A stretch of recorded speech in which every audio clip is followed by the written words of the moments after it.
Flashback shows Ava and Mitch happy at their wedding. However, the present is quite harsher. The US military has accidentally detonated an experimental weapon on the eastern coast of Tasmania, which has destroyed the city of Hobart and killed 500 people by causing neural failure. The US government is now under pressure from the UN, the Australian Prime Minister, and protests in DC as they demand that the president be held accountable.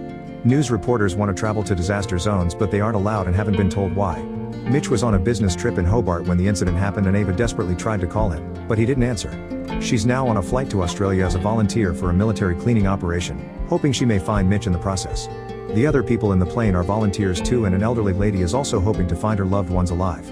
At the airport, the volunteers are forced to leave their phones in a box and they'll only get them back when they go home. At the registration desk, Ava says she wants to join the body retrieval unit in the south.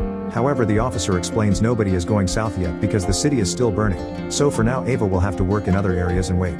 When Ava starts crying, the officer offers her condolences and assigns her to Unit 209. Ava mentions she's a physical therapist and offers to help with other things while she waits, but the officer explains that Ava's exemption was granted for disaster victim identification, so she must work with that unit or go home. Then a captain informs the volunteers that the rumors are true. Some of the dead people have been coming back to life as zombies.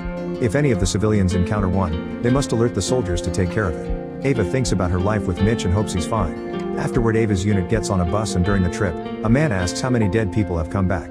A soldier only tells him to use his flare if he finds one, not answering the question. When the bus reaches a ruined city, they can see smoke everywhere. The volunteers spread to find bodies so they can bury them with dignity. Ava and another woman enter an abandoned house and search every room until Ava finds dead bodies in the garden. They move them to the front yard so the soldiers can take pictures for identification before a truck picks them up. Ava's teammate is horrified by the sight and decides to quit, saying she must go home to her daughters. From another house, two men come out. One is throwing up while Clay is calmly smoking.